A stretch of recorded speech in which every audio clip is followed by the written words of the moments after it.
So guys, I just have to say, Adrienne, Yes. who likes wine?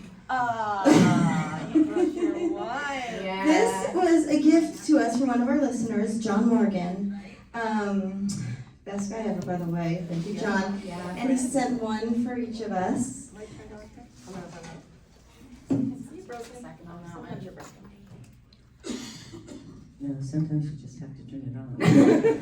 Well, last night it was on and it wasn't working. So, Oh, right. I mean, sometimes it's broken. Yes. But no, John sent us a Crystal Lake wine bottle each, and Oh my she goodness. signed it. Yeah, And- pure white. I told my husband, I said, we're not drinking it. It's Oh staying, no, you have to. it's staying on my I'm shelf. drinking it. It's staying on my drinking it. shelf. We'd have no business if you didn't open the wine and actually drink it Well- and then order more wine. Well, I'm going to order more to drink, but this is a chef piece.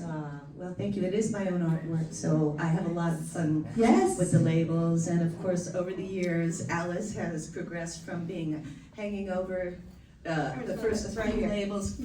She was hanging over the canoe. Now she's sitting upright, and now she's holding the glass to the moon. you Living know. strong. As Alice has progressed with the rest of. Hey, Jason just popped up. Yes, he did. Oh. Jason just appeared. You want to see something really freaky? Come here, Jason. I want to show something. Come here. So, Scared of you. well, he did scare me before. I'll show you what he did. This is the coolest thing. So, stand right here, Jason. Now, so imagine, if you will, face the audience, Jason. Imagine, if you will, we're standing for a photo op, and I say to him, "Do you mind if I see your real face?" And he, what did you do, Jason? I screamed! I totally freaked out and screamed. That's brilliant. Isn't that great? Beautiful. I mean, seriously, I never expected that. So ask him if he pulls that off, we're in real trouble, I think, huh? Yeah. We all know. It's like What's watching under dogs. that one? Yeah. Right? I don't know, do we? I mean, really. Because have we actually seen the real Jason? I don't know. The layers and Layers layers. and layers of Jason, I wonder. Which one? Well, that's it, there's so many, right? Just keeps getting more and more decayed. Yeah, gets older, like the rest of us. Even me, even dead. Even Jason decays. Decays.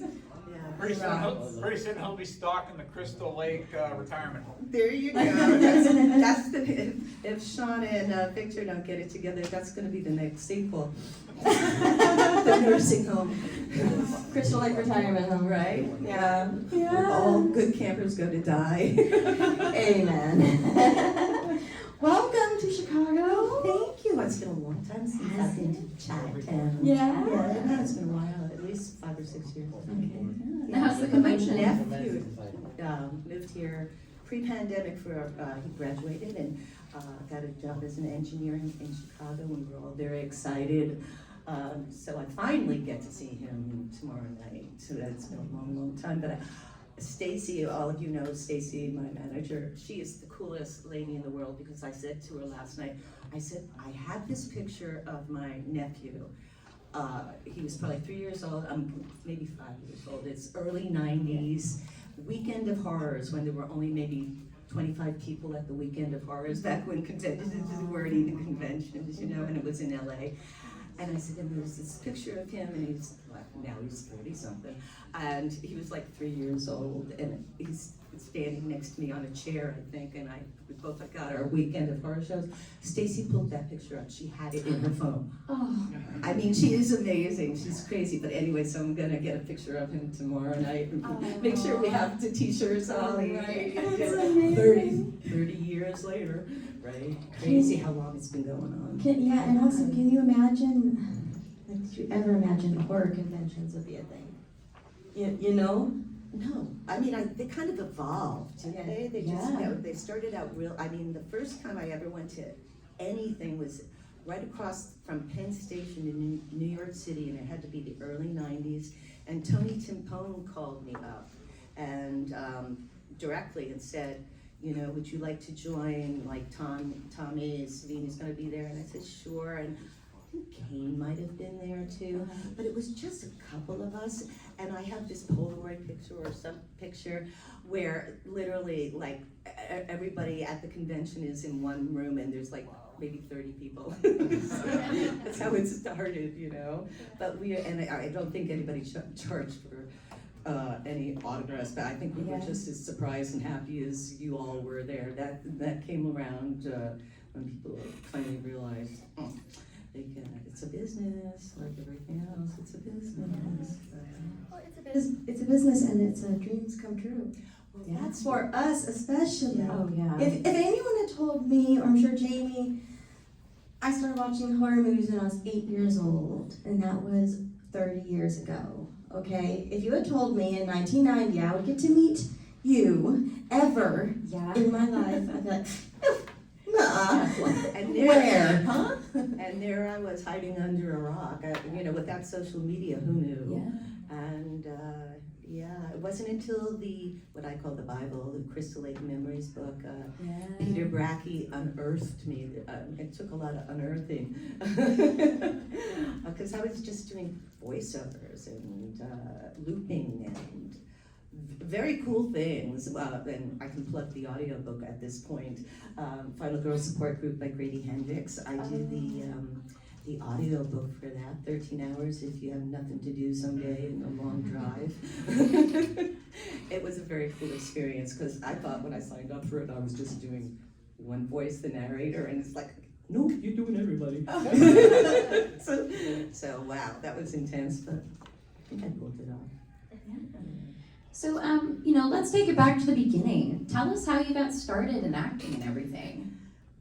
I had no choice. I had no say about it. I was 6 months old. I had a very bored mother, I guess, who was probably looking for, additional income. And we lived right outside of New York City. And she said, "You went to strangers very easily." Is that a good thing? I don't know.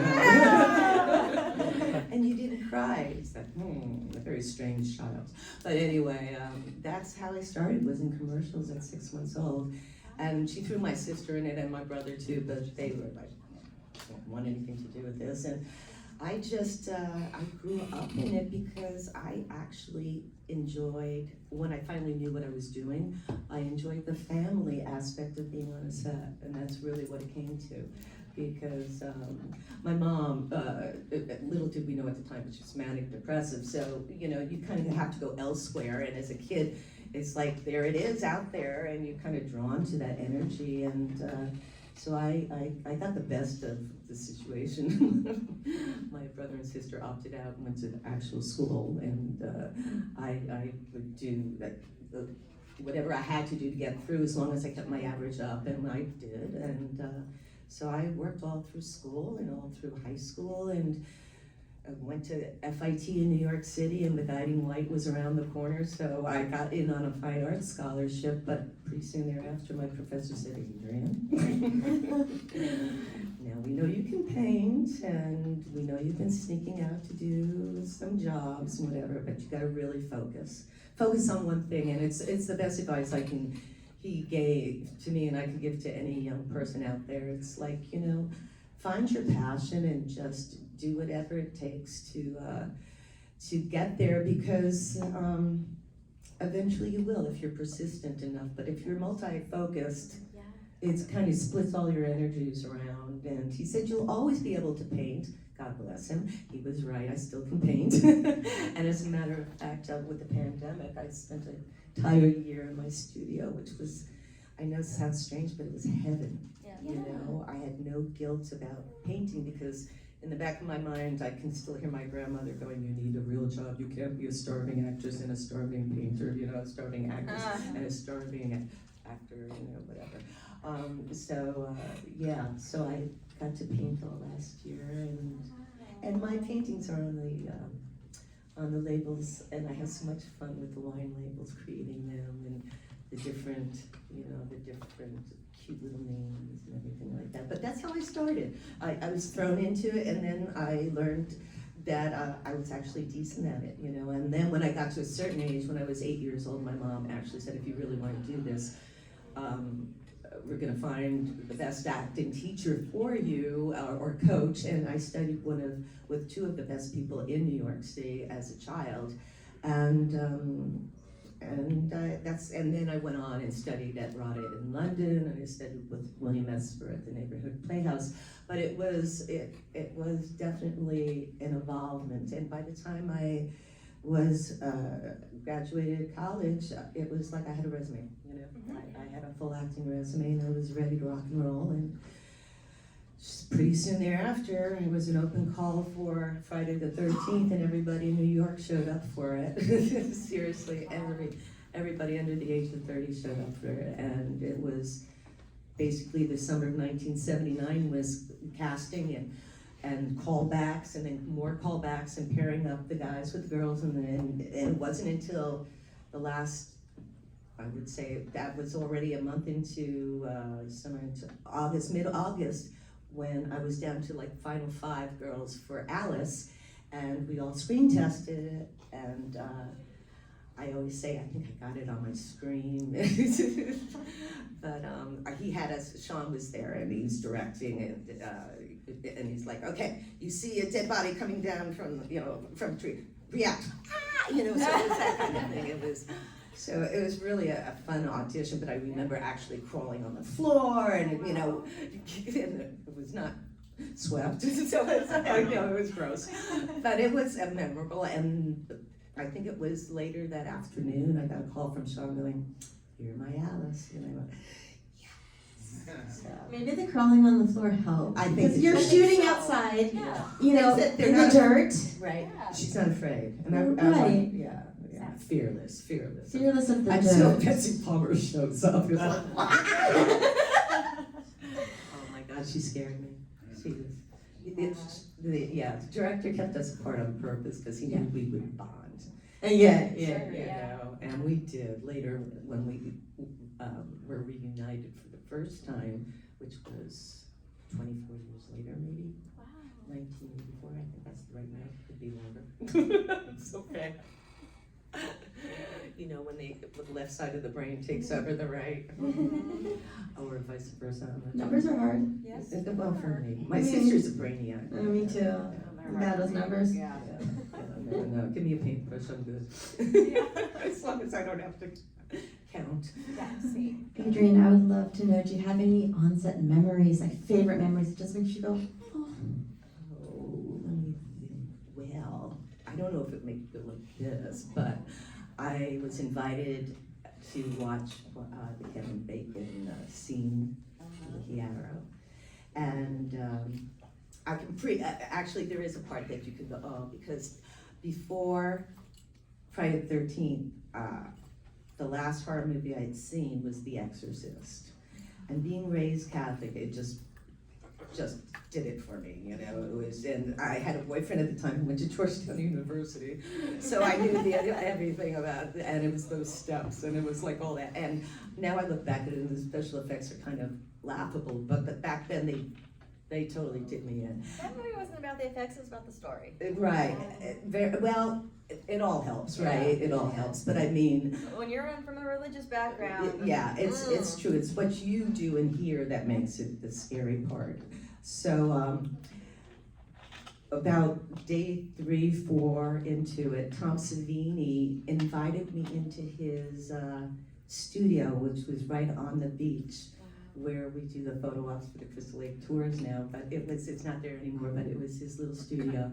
And I got to see the magic of Tom Savini and how the special effects were done. And it took all the fear out of it for me, which is good and bad, you know, because I watch horror movies from that point, you know, that scrutinizing artistic point of, CGI effects. You Oh, know, no, what a joke, no. right? No. No. So it was so fabulous to actually see how everything was progressing that when they were going to do the arrow through the net, I said to Tom, "You think Sean will let me in there?" He goes, "Go ask him." So I said, "Sean, can I come? Can you please?" And so they let me lay down in the corner, watch the whole thing. And oh my God, I mean, seriously, when you do that, I was clutching, because obviously I couldn't make a sound, but clutching my chest as I'm watching this happen, because I see in front of my eyes, the whole thing is kind of backing up and gurgling, and it's like, then he's, trying to get it up through the thing. And little did I know it would be cinema history that I was actually witnessing there, but oh my God, I still, to this day, remember how intense that whole thing was, because it's like everything else. We were so limited on funds Yes. and film, and Yes. if we needed more, poor Sean had to go begging his investors, which took a couple of days, and the whole thing. So we had to get it right. Like, if not on the first shot, you better get it right on the second. And it's so, like, they pulled it off. And otherwise you'd have to go back to the drawing board and lose time. Time is money, and so, More effects, more money too. Like, Right. gotta build something else now. Exactly. So that was amazing. That was an amazing day for me personally. The other thing I love is, except for the fact that the snake actually did get killed, was that scene. I love the scene because it was so much improv and and silly, very silly. But you could just see how each actor just had such a great comedic sense. They were so natural, and we all worked off of each other so well. And the wonderful thing about acting is reacting, and you don't act. That's the whole key, is that if you're acting, you're in bad shape. So basically, you're reacting, and so it was not. It was just such joy, because you're working off people who really know their craft, and you know what they're doing. And that was the thing with Betsy. Oh my God, I always say she brought legendary, and she brought my game all the way up. It's like playing, with, the best tennis player. Your game's gonna get better. And oh my God, I still think about when she looks up and leans on the doorway, and I swear to God, the hairs on the back of my neck just stood up, and my voice really cracked. And you can't fake a cracked voice, but that's what she did for me. It was all reacting to her. She was so monumental as an actress, and such a giving actor. I mean, so giving, because it's like I've worked with people who haven't done a lot of film work, and even though I had a ton of experience, actually being the star of the film is a big deal when it's your first, But she was very giving to me, and Sean was an amazing director, because he actually let me watch my own dailies, which is kind of unheard of, but it was actually entertainment at camp for the night too. So I got to learn a lot by just seeing what came back from. It's not like you could do video playback. You had to wait for the film to actually come back. And so, continuing on that thought, when we actually did get the final day of the canoe shot done in the water, it was October 12th on Friday. I have my date book still. I have everything from because I never thought it was going to be released. I thought we were going to run out of money, and we'd never have enough money to finish post-production. So I was going to make a collage with all the stuff I have. That's it, all got thrown in a box, and never had to open it until I moved. It's like, found all The these things you find I when you know go things. to I found my grandmother's ring that I always show everybody that she gave me. She gave me it before the first movie and said, "This will bring you good luck," and God knows. Thank you, Nana. Yeah. It's in part 2, and if anyone's seen Jason Rising, anybody seen Jason Rising? I did. Not yet, I so want to. It's on YouTube, so take a look, and that's all I can tell you. Just, you'll enjoy it, I think. We'll see. You let me know if you enjoy it. How's that? It's a lot of fun. Yeah, it's fun. Exactly. No spoilers, it's a lot of fun. You'll have a good time. Yeah, I can't wait to Promise. see it. And so, what was something that was particularly challenging about the shoot? Well, then I can finish out the story. I was Yeah. just talking about perfect with the Yeah. canoe. So getting that last shot in the lake was definitely a challenge.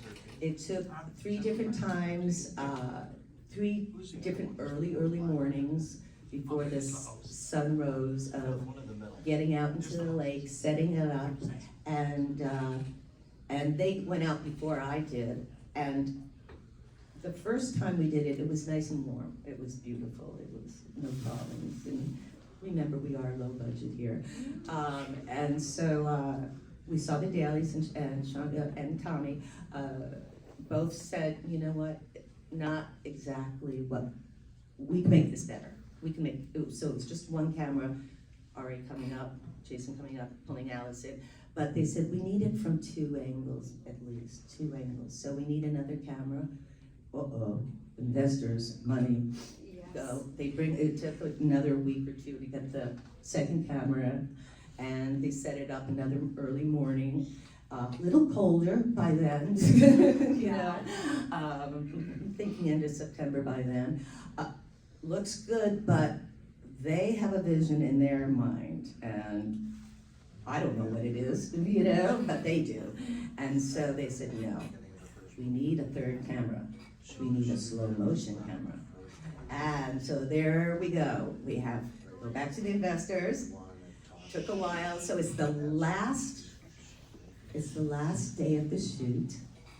And lo and behold, it's chilly out there and there's no money for wetsuits or anything. But when I think about it, it would have ruined everything. It all happened the way it was supposed to happen because you would have seen what's with it. So anyway, it's October 12th, and I'm sitting in the camp kitchen on the warming tray, literally warming my buns in the camp kitchen because it is cold out there. And I remember the Good Morning Blairstown on the radio going, it's a chilly one this morning. It's 38 degrees out there, and Tom and Savini and Ari and Sean and everybody are already in the water setting up while I'm warming my buns, and we only have one change of clothing.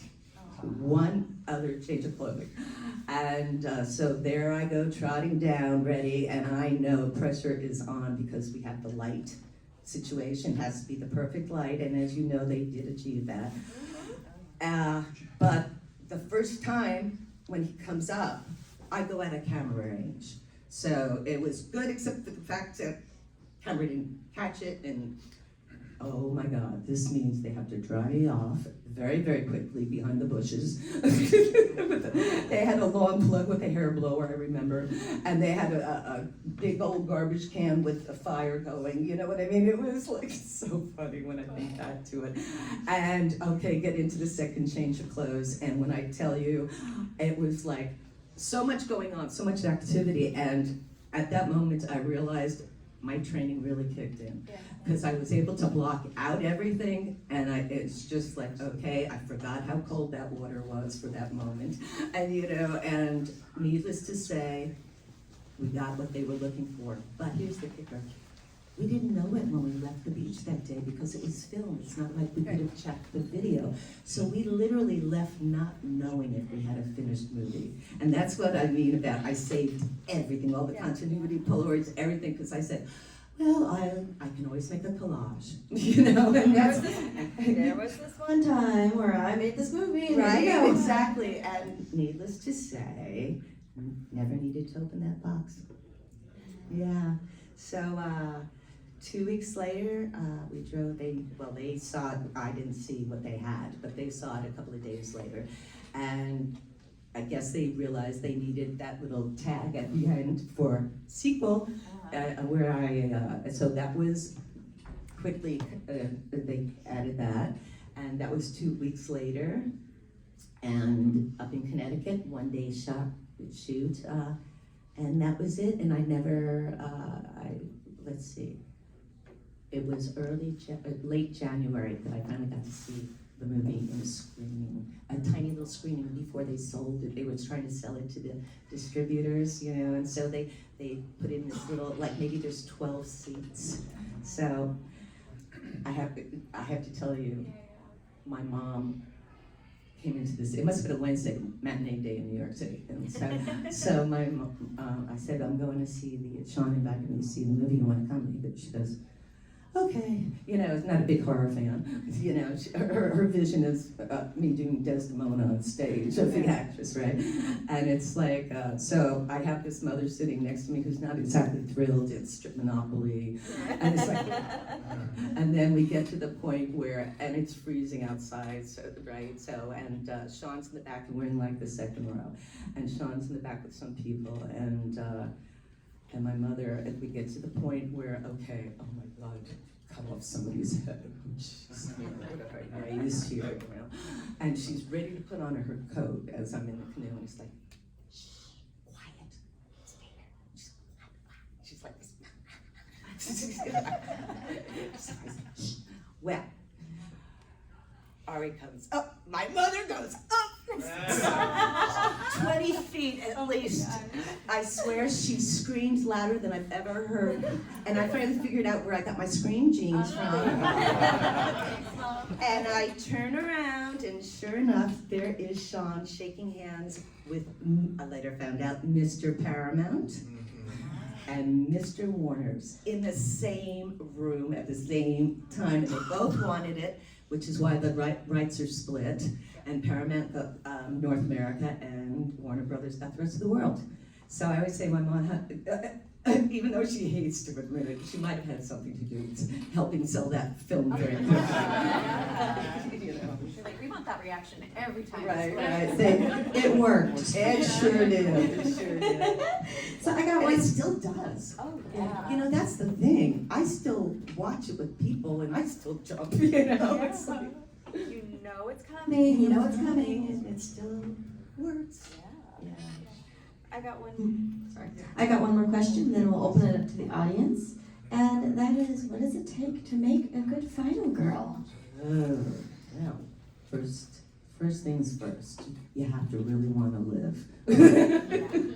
You have to really want to live, because we all know Alice was not much of a warrior.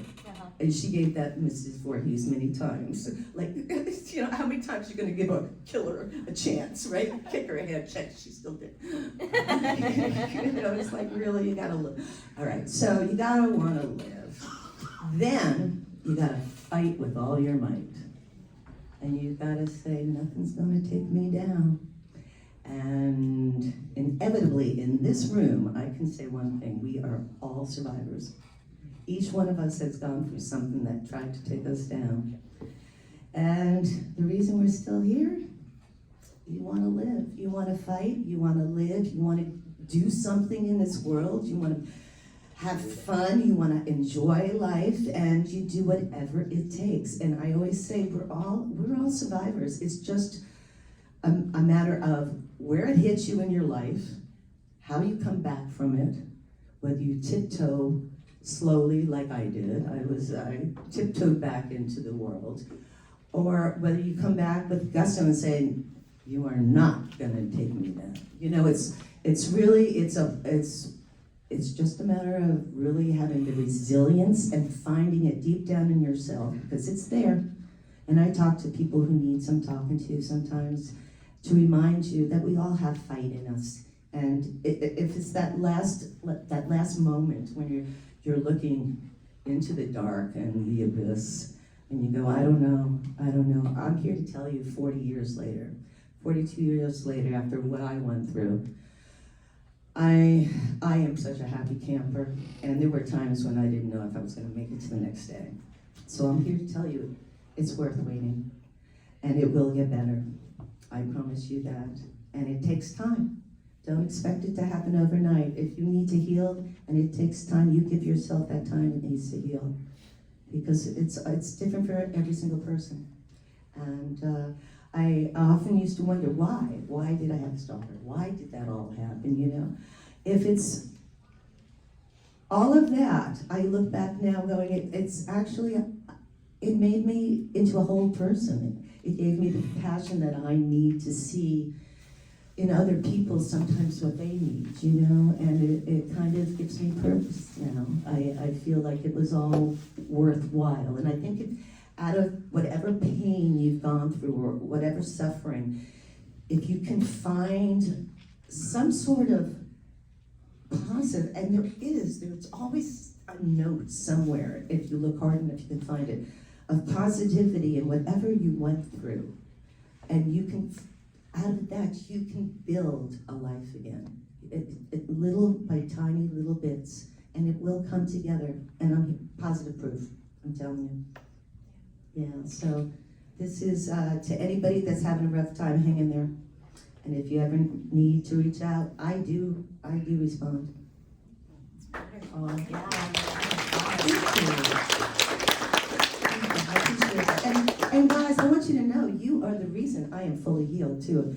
It was that convention in Chiller in 2004 that I came back for. I didn't even know I had a fan base. It was Peter Brackby from Crystal Lake Memories who said, you have 3 generations of fans around the world. You gotta let them know what happened to you. And it's like, really? And he goes, no, really, you need to let them know. And when we had the panel, and it was my first convention, and Stacy, who's now my manager, I love her, she was the first fan to run up to me and go, are you Adrienne? And I went, yes. She goes, I'm your biggest fan. And now she's my manager. How do you love that? Talk about finding that nugget and going with it, right? But it was that show, I didn't even know to bring 8x10s. They had to run out to Kinko's. It was my first real convention. And the panel, Betsy was on the panel, I think Amy was there too, and there were a few of us. And somebody said, why did you, like the second question, why did you disappear? And of course, no one would know, because back then you didn't talk about that stuff.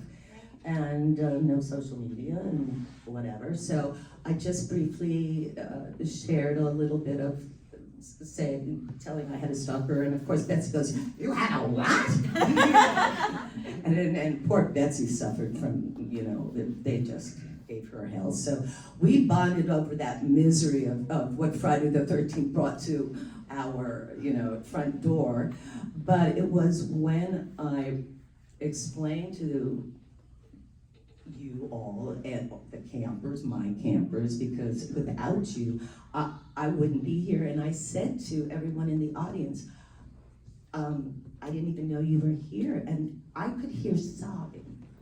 I could hear sobbing because everyone kind of shared in that pain with me. And I literally felt, and I've been through therapy, major therapy, I felt that last little piece of my heart heal that I didn't even know needed healing. So I thank you, because it's knowing that we're all a family and we care about each other and what we've been through, that brings the horror community, makes it so special. And it is why we are all so accepting of one another, I think, because we find that bond together, and we're a family, I think, don't you? It's a truly loving community. It is. So supportive. Very supportive, non-judgmental, always so happy to meet, everyone that comes by. I mean, just so appreciative, and we're the ones who really are appreciative right back at you, because it's because of all of you that we're here. Some people forget that, but but we do know it's because of you guys, and hopefully the grumpy old men will get their act together and we'll get another sequel. Yeah. Please? Please, wouldn't that be nice? But yeah, so you want to open it up? Yeah, let's open it up to the audience. Raise your hand high. Let me see. I got in here a few minutes late. I hope I'm not asking anything that you covered. I watched Jason Rising a couple of days ago, and you were great. It was excellent. Is there another fan film that you've done, or? No, that would be it. Originally, Deborah Voorhees, who did Fanboy 13, we were talking in Idaho. I got a Trailblazer Award in Idaho at the only film festival run totally by women. In Boise, yeah, and met up with Deborah there, and we were discussing it, and I told her I would be very interested in reading the script, and when I read the script, it was way too close to home for me, and like I said to her, I said, I spent way too much money in therapy to go open that box again, and so I opted out, but I had told, I wanted to support her and everything, but yeah, no, every so often I'll get a script, you know, a fan film. And That's all we can get. yeah, That's it. yeah, and I really liked Never Hike Alone. Did you see that one? Yeah. I liked that. I thought some of the Trinity DeSantis' work was very good in there. And then I knew a director up in Portland named James Sweet, who I've seen a lot of his work, and I'm very close, which doesn't hurt, you know, being in the same state. And they worked on the script until I read it and went, yeah, I think this is gonna work. I think this will work, and no spoilers. You check it out and see if it works. But I'm always happy to support a good, independent film with passionate people, because it's where I grew up, you know? That's what Friday was. Right, Right? exactly, just a whole bunch of purely passionate, talented people, and when they all get together, magic happens. You know, of course, Friday the 13th was the perfect storm, but everyone can, you know, hope to achieve it. And I gotta tell you, the fan films are getting better and better. They, you know, we're getting a lot of talented people out there, and hopefully, it'll all come back to us, and we'll all get our part 13. I wrap things up at least, you know. I mean, not forever, but at least for now, you know. It's like, come on, in the next Alice only has how much more time before she's in a wheelchair, you know? Never. No, I'm teasing, but knock on wood, geez, that's not tempting any fates, all right. But literally, do you remember when they were trying to get the final girls together for a film and everything? I used to joke, I said by the time they figure it out, all our final girls are gonna be in a wheelchair, you know? It's gonna be dueling each other with. Kane.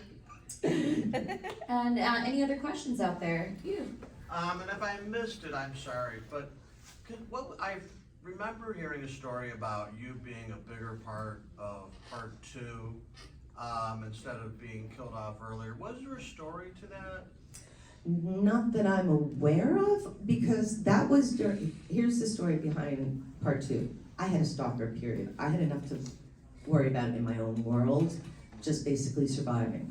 There were no stalking laws back there. There were no video cameras, they were just coming around. There were no cell phones. What else? Since there were no laws, the cops and the FBI, they weren't gonna do anything until you were physically assaulted. Didn't you say last time I talked to you in Atlanta that when you went to talk to somebody about it, like the authorities, you're like, well, you did that movie, no wonder. Yeah, no, it's like, what did you expect? You do a movie like that, what did you expect? It's like, no, it wasn't porn. It was a horror film, and I kept all my clothes on. So there. Yeah, I was worrying about, like, I would get Polaroids under my door of what I'd been doing the day before, the night before. That's enough to keep you locked up in your apartment, you know? And I had bars from the inside on my dad installed for me, but no one was paying attention, and I was on my own, and so I left it up to everybody else to figure things out, and that's what I ended up with, and no script. So unbeknownst to me, I go up there and the movie's already finished. I had no clue what was going on, no script, nothing. It was like. Do you still stay in touch with Kevin Bacon? I ran into Kevin, we didn't run into him, it was more than that. Kansas City Mo, he was there with his brother and his band, the Bacon Brothers. And you know that scene in Almost Famous where the bus is pulling out and the girl whacks her head on a wall? Okay, so imagine that scene like 5 minutes before that. Stacy wanted to see Kevin desperately, and he was up there, and so we got somebody to drive us up there, and we emailed each other, and he goes, well, we're moving on to whatever city. He goes, I'll hang out for as long as I can. Literally we got there, and the bus was like starting to pull out, I guess, and he and his brother weren't on it yet, and one of the people at the casino, one of the security guys goes running back. At first they like chasing us out, and it's like, what are you doing here? The show's all over. And then he looks at me and he goes, whoa, I saw you last night with my mother. We watched you last night. He goes, I'll go check if he's still here. So he goes running, and sure enough, he was still there, and he came down, and we hung out for about 10 minutes, and everybody got their photos, and so everybody was happy, and I found out Pinot Noir was his favorite, so I have Campfire Pinot Noir, so sent him a case, and he told me he was a very happy camper, and Kara loved her Pinot, yeah. One more thing, because you mentioned Almost Famous, probably one of the greatest movies ever made, not just based on the 70s, but overall. Yeah, Just I looped on a movie. You did? Wow. With Cameron Crowe, yeah. wow. Yeah, fabulous movie, one of my faves. Top 10. Any other questions out there? The beginning of part 2, how many takes did it take for, because you pretty much improvised that whole scene, right? I did. I improvised the entire scene because nobody wrote it down for me. One take. One take, they got a flesh wound. No, it took 2 takes because the first time, the retractable ice pick did not retract. Talk about checking, and recently we've had that whole thing. So yeah, check your own props, guys, because they don't always work. And the prop master, along with everyone else, basically, except Steve Meyer, was gone. I mean, it was a skeleton crew. I think I always say the coffee delivery guy was the Jason that night with the ice pick. That's how bad it was. And first time, he got me right there, didn't retract. So they had to aim for the hole in my face on the second try. And so that was the end of Alice, or was it?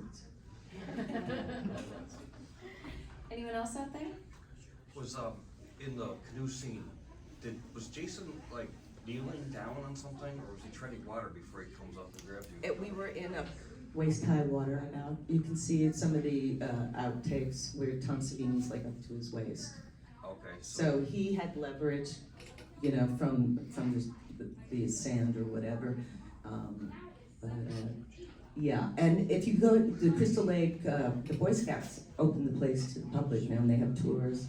Sometimes I'm there, sometimes I'm not. But they do such cool stuff, and they have it, the area all marked off now, and so you can see exactly where it was. And I'm not supposed to tell you because the newest thing they added was they actually, where it took place, they have a little machine now because they make so much money off the fans now. They put it all back into the camp, which is so cool, and they have little bubbles coming up like Jason's there. Isn't that fun? So fun. Yeah. Anybody else? They also rebuilt Alice's trading post. You know, the gutters Alice was repairing. By the way, do not hire that woman to repair your gutters. She does not know what she's doing. Yeah, they built Alice's trading post, rebuilt it, and it's huge. I mean, it's big, it's beautiful. And the fans are all responsible. Isn't that the coolest thing? That is so cool. Yeah. It's a win-win. That, you know, they make money, and we relive our childhoods. It is, you know. Yeah. Sorry. Go ahead. Who are the other actors you beat out for the role? I don't know. One girl had braids. I don't know, we were all just starting out, you know? I mean, I laugh when they say Sally Field turned it down. Yeah, right, Sally Field was gonna do it. It's like, seriously, folks? No. They didn't have a huge talent pool except for young fledgling young actors and actresses that they could, you know, kind of keep in the woods. No one completely and totally established. Yes, Right. exactly. Time. Get away with what we got away with. Any other questions? Yeah, one more. What's the actual lake called? It's out there. It's called Sand Pond, Okay. and it's called Camp Novi Pasto, which stands for, we all thought it was an Indian name when we first got there, North Bergen Boy Scouts. Nobody buys them. Isn't that funny? Doesn't it sound What's Indian? Where is it? It's in Blairstown, New Jersey. New Jersey. Yeah. Thanks. Yeah, and the town still looks the same, the Blairstown Diner, everybody embraces it. It's all like, back when we made it, no one wanted us there, but now it's, it's a cool place to visit. Got any other questions? Ma'am? What would be your ideal ending for Alice? Oh, well, no ending at all, I think. Painting in her studio, drinking fine wine. I saw another one back there. Yeah, this is just a comment that when my daughters were old enough to see the movie, and Mrs. Voorhees is chasing you, I just noticed that she looked so much like my ex-mother-in-law. I just blurted out, "That's Grandma Renee," and my girls said, "It is Grandma Renee." Who knew? Grandma Renee was just moonlighting, was she? Huh? So on our podcast, we have a couple categories that we go over every time. So we wanted to know, do you have a favorite kill in the franchise? Whether it's the first one, the second one, any of them? Your kill or anyone else's? Yep. I do like Alice's kill. Yes, I have to say, savage. it's pretty amazing. But being that I actually witnessed poor Jack's demise, that was pretty special. I always will have a special place in my throat. Yeah, I kind of enjoy that. And another one of our topics is fashion moment. Fashion moment. Do you have a fashion moment? Do I have a fashion? Yours or anyone's, it doesn't matter. I hate Kelly green plaid more than life itself. Oh my God. Oh my God. So I think the story behind that whole thing is, obviously I had no script, I had no wardrobe fitting or anything. And when like I said, I was just basically holding my own life together at the moment, at the time. But I said to Sean, whatever you guys need me to do, little did I think, I'm there for you. And he said, what's wrong? And I said, oh, it's just a private matter.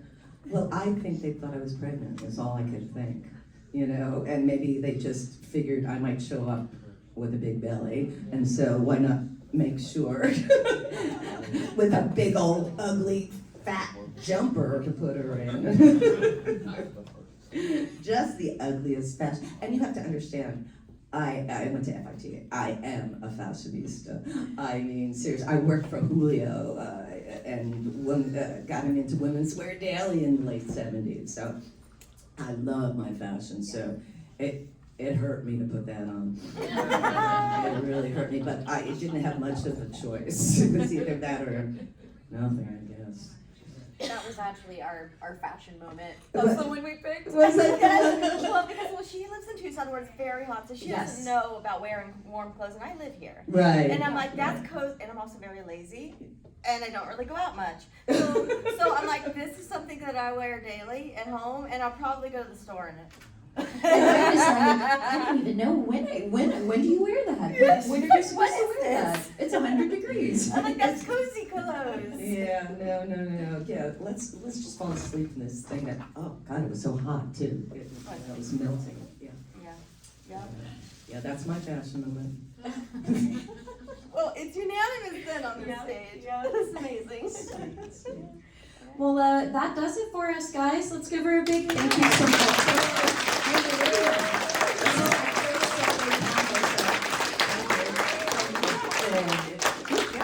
You were good. I'm not worried about you. It's just like, something really. People are doing anything else.